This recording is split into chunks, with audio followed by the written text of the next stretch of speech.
जय हिंद साथियों, welcome to my YouTube channel. Bihar police के लाइव क्लास में आप सभी का स्वागत है और उम्मीद है कि आप इस लाइव प्रैक्टिस सेट से ज़रूर जुड़ गए होंगे। जैसा कि आप सभी जानते हैं, बिहार पुलिस के लिए हम लोग डेली जो है 10 बजे से लाइव क्लास लेकर आते हैं और अभी आपका 10 बजा है और 10 बजे से आपका लाइव क्लास शुरू हो गया है। तो बिहार पुलिस के जितने भी अभ्यर्थी हैं उन सभी से रिक्वेस्ट है कि वो सभी जो है हमारे साथ जल्दी से जल्दी जुड़ जाएं, क्योंकि क्लास अब आपका शुरू होने वाला है। और अगर आप ये सोच रहे होंगे कि एग्ज़ाम डेट निकलेगा, एडमिट कार्ड आएगा तब तैयारी करेंगे, तो ऐसे आपकी तैयारी नहीं हो पाएगी। और बार बार आपको यही समझाने का हम प्रयास करते हैं कि पढ़िएगा नहीं तब तक आपका सिलेक्शन नहीं होगा। तो आप ये माइंड में आपका जो सोच है कि अभी तो एग्ज़ाम डेट निकला नहीं है, एडमिट कार्ड आएगा तब हम एग्ज़ाम की तैयारी करेंगे, तो ऐसे नहीं होगा आपसे। आप छोड़ दीजिए, आपसे तैयारी नहीं हो पाएगा, समझे कि नहीं। नहीं तो आप एक महीना 2 महीना यानी जनवरी में अगर आपका एग्ज़ाम होगा तो 2-3 महीना के लिए आप जो है अपने आप को अकेला कर लीजिए और सिर्फ अपना जो फोकस है वो आप पढ़ाई पर कीजिए, तब आपका जो है सिलेक्शन इस बार ज़रूर होगा। तो चलिए लाइव जुड़ जाइए जल्दी से फटाफट, क्योंकि क्लास शुरू करनी है। पहला क्वेश्चन है आपके मोबाइल स्क्रीन पर, परमाणु का द्रव्यमान व्यक्त किया जाता है। 1 नंबर प्रश्न का सही जवाब बताएं। I am waiting for your answer. परमाणु का द्रव्यमान व्यक्त किया जाता है, जल्दी से छाप दीजिए। साइंस का स्पेशल क्लास चल रहा है, फटाफट छाप दीजिए कि परमाणु का द्रव्यमान व्यक्त किया जाता है। तो एएमयू में ऑप्शन सी बिल्कुल सही जवाब है। परमाणु का द्रव्यमान किस में व्यक्त किया जाता है? एएमयू में, एटॉमिक मास यूनिट। एएमयू का फुल फॉर्म होगा एटॉमिक मास यूनिट में व्यक्त किया जाता है। तो 1 का ऑप्शन सी बिल्कुल सही जवाब है। आगे देखिए, आपको बताना है कि इसमें न्यूट्रॉनों की संख्या है। जल्दी से बताएं, इसमें न्यूट्रॉनों की संख्या कितनी है? जल्दी से बताएं, इसमें न्यूट्रॉनों की संख्या है। जल्दी से बताएं। देखिए, न्यूट्रॉनों की संख्या निकालने के लिए हम क्या करते हैं, ऊपर वाला में से नीचे वाले को घटा लेते हैं। तो 238 में से अगर आप 92 माइनस कीजिएगा तो कितना होगा? 146 आएगा। 8 में से 2 गया 6, 13 में से 9 गया 4 और 2 में से 1 यहाँ बच जाएगा। तो 146 आपका बिल्कुल सही जवाब हो जाएगा। न्यूट्रॉनों की संख्या निकालना हो तो दोनों में से घटा लीजिएगा, आपका आंसर आ जाएगा। ऐसा जहाँ भी क्वेश्चन रहे, न्यूट्रॉनों की संख्या पूछे तो उस ऊपर वाला में से नीचे वाला घटा लीजिएगा। तो इसका सही जवाब क्या हो जाएगा? 146 हो जाएगा। इसमें न्यूट्रॉनों की संख्या कितनी है? 146 है। अगला क्वेश्चन देखिए, मनुष्य के लिए हानिकारक विकिरण है। मनुष्य के लिए हानिकारक विकिरण कौन सी है? तो आप सभी जानते हैं, सूर्य से आने वाली पराबैंगनी किरण। सूर्य से आने वाली, अगर मान लीजिए यहाँ सूर्य है तो एक पहले ओजोन परत होगा, तो सूर्य की रोशनी ओजोन परत से होकर हमारे शरीर पर आती है तो हमारी त्वचा को नुकसान नहीं होता है। और वही सूर्य की किरण जो है ये ओजोन परत से नहीं, मान लीजिए कि जहाँ ओजोन परत नहीं होगा वहाँ से अगर सूर्य की रोशनी आ रही है और डायरेक्ट आपकी त्वचा पर पड़ी है तो आपको त्वचा कैंसर हो सकता है, त्वचा जलने लगेगा, समझे कि नहीं। तो इस पराबैंगनी किरणें जो होती है मनुष्य के लिए हानिकारक विकिरण होती है। 3 का ऑप्शन डी बिल्कुल सही जवाब है।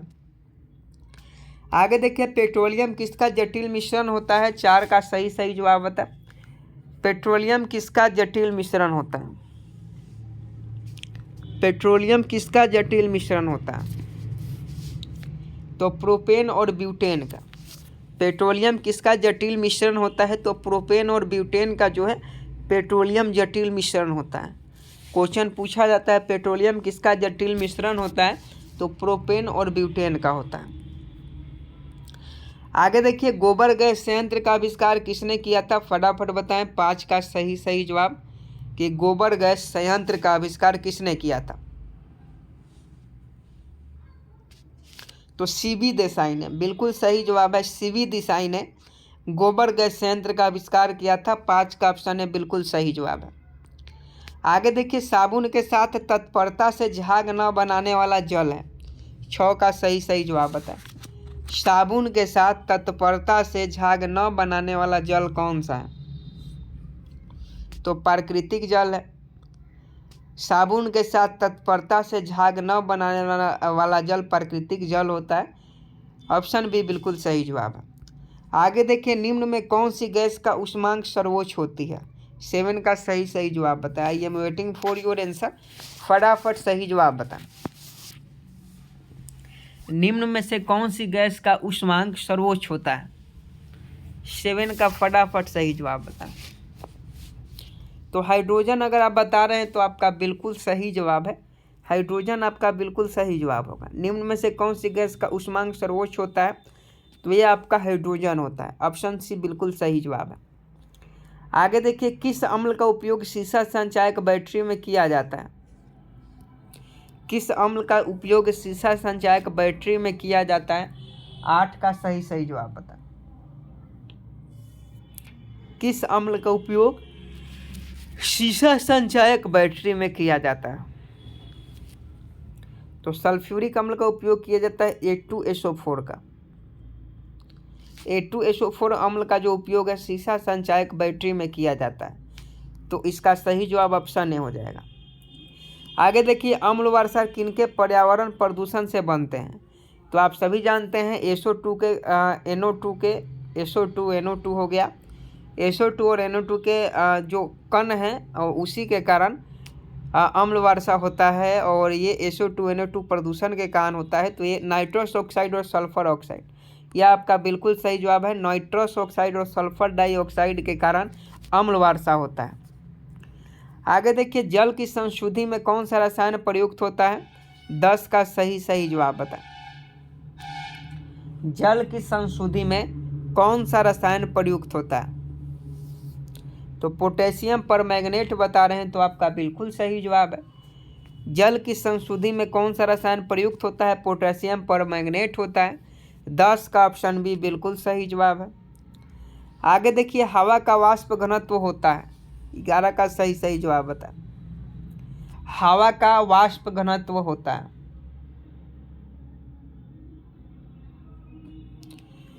तो ये आपका 14.4 होता है। 14.4 जो होता है हवा का वाष्प घनत्व होता है, याद रखिएगा। 14.4 हवा का वाष्प घनत्व होता है।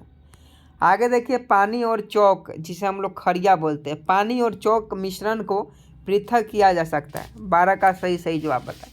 2 ही ऑप्शन है, या तो ये होगा नहीं तो बी होगा। पानी और चौक के मिश्रण को पृथक किया जा सकता है।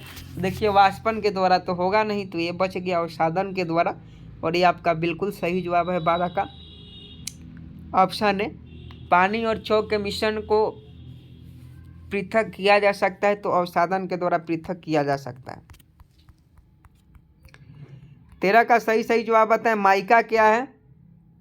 माइका क्या है? 13 का सही जवाब बताएं। विद्युत का कुचालक है। माइका क्या है दोस्तों? विद्युत का कुचालक है। 13 का अगर आप ऑप्शन ए बता रहे हैं तो आपका बिल्कुल सही जवाब है। क्वेश्चन पूछा जाता है माइका क्या है? माइका विद्युत का कुचालक है। शुद्ध जल का क्वथनांक फ़ारेनहाइट स्केल पर कितना होगा?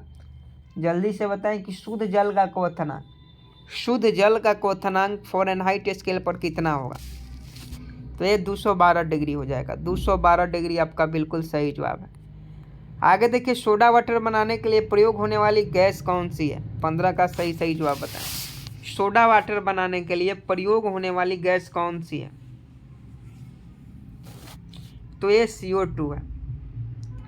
सोडा वाटर बनाने के लिए प्रयोग होने वाली गैस जो है CO2 है। आगे देखिए, ग्लूकोज का रासायनिक सूत्र क्या होता है? ग्लूकोज का रासायनिक सूत्र क्या होता है?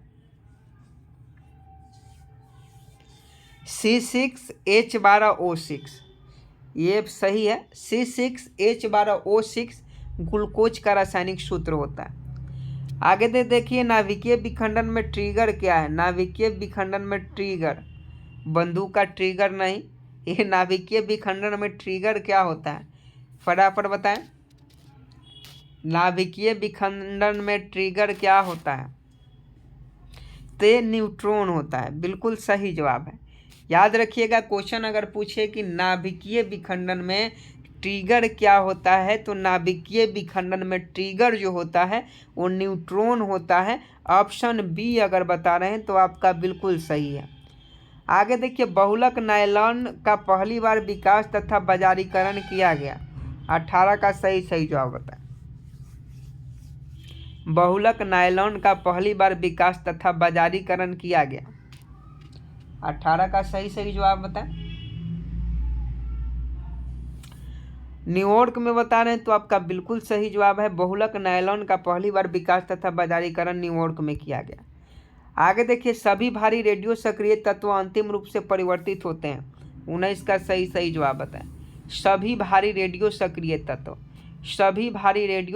तत्व अंतिम रूप से परिवर्तित होते हैं, तो ये आपका सीसा में परिवर्तित होते हैं, याद रखिएगा।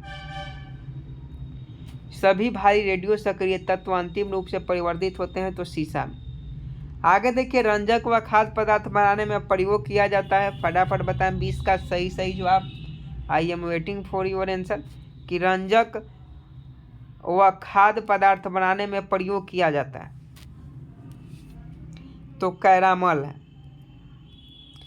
रंजक व खाद्य पदार्थ बनाने में प्रयोग किया जाने वाला तत्व जो है कैरामल है। ऑप्शन ए बिल्कुल सही जवाब है। आगे देखिए, आधुनिक आवर्त सारणी आधारित होता है। 21 का सही जवाब बताएं। आधुनिक आवर्त सारणी आधारित है। आधुनिक आवर्त सारणी आधारित है। ये परमाणु क्रमांक पर आधारित है। आधुनिक आवर्त सारणी किस पर आधारित है? परमाणु क्रमांक पर आधारित है। एनटीपी पर किसी गैस के 1 मोल का आयतन होता है। एनटीपी पर किसी गैस का 1 मोल का आयतन 22.4 लीटर होता है। 22.4 लीटर होता है। अपमार्जक क्या है? क्वेश्चन पूछा जाता है अपमार्जक क्या है, तो ये शोधक अभिकर्ता है। अपमार्जक क्या है? शोधक अभिकर्ता है। आरडीएक्स का पूर्ण रूप क्या होता है? जल्दी से बताएं। आरडीएक्स का पूर्ण रूप, आरडीएक्स का नाम आपने तो सुना ही होगा। तो आरडीएक्स का फुल फॉर्म जो होता है, ये देखिए क्या होता है, तो रिसर्च एंड डेवलपमेंट एक्सप्लोसिव होता है। रिसर्च एंड डेवलपमेंट एक्सप्लोसिव जो होता है, ये आपका आरडीएक्स का फुल फॉर्म होता है। आगे देखिए, बुलेट प्रूफ पदार्थ बनाने के लिए कौन सा बहुलक का प्रयोग किया जाता है? बुलेट प्रूफ पदार्थ बनाने के लिए कौन सा बहुलक का प्रयोग किया जाता है? तो ये आपका पॉलीकार्बोनेट्स का प्रयोग किया जाता है। आंसू गैस का रासायनिक नाम क्या है, जिसे हम लोग टीयर गैस बोलते हैं? तो टीयर गैस का रासायनिक नाम क्लोरोएसिटोफिनोन होता है। क्लोरोएसिटोफिनोन टीयर गैस का रासायनिक नाम होता है। आगे देखिए, प्रयोगशाला में यूरिया का संश्लेषण सर्वप्रथम किसने किया? 27 का सही जवाब बताएं। प्रयोगशाला में यूरिया का संश्लेषण सर्वप्रथम किसने किया? ये बोहलर ने किया। प्रयोगशाला में यूरिया का संश्लेषण सर्वप्रथम बोहलर नामक वैज्ञानिक ने किया। आगे देखिए, मिथेनॉल किस नाम से जाना जाता है? मिथेनॉल किस नाम से जाना जाता है? तो मिथेनॉल जो है ये वुड एल्कोहल के नाम से जाना जाता है। डीडीटी का पूर्ण रूप क्या होता है? 29 का सही जवाब बताएं। डीडीटी का पूर्ण रूप जो होता है डाइक्लोरो डाइफिनॉल ट्राइक्लोरोइथेन होता है। डाइफिनाइल ट्राइक्लोरोइथेन जो होता है डीडीटी का फुल फॉर्म होता है। तो ऑप्शन डी बिल्कुल सही जवाब है। आगे देखिए, गैसोहॉल गैसोलीन और किसका मिश्रण है? तो ये आपका इथाइल अल्कोहल का मिश्रण है। नेक्स्ट प्रश्न देखिए, पृथ्वी की आयु का आकलन किया जाता है। तो पृथ्वी की आयु का आकलन जो है यूरेनियम डेटिंग से किया जाता है। आगे देखिए, रेडियोधर्मी पदार्थ उत्सर्जित करता है। तो ये आपका अल्फा कण, गामा कण, बीटा कण सब उत्सर्जित करता है। हाइड्रोजन के रेडियो सक्रिय समस्थानिक क्या कहलाते हैं? 33 का सही जवाब बताएं कि हाइड्रोजन के रेडियो सक्रिय समस्थानिक क्या कहलाते हैं? तो ये आपके ट्राइटेरियम कहलाते हैं। इलेक्ट्रॉन त्याग करने की प्रवृत्ति को कहते हैं, तो इसे ऑक्सीकरण कहते हैं। ग्रहण करने की प्रवृत्ति को अवकरण कहते हैं।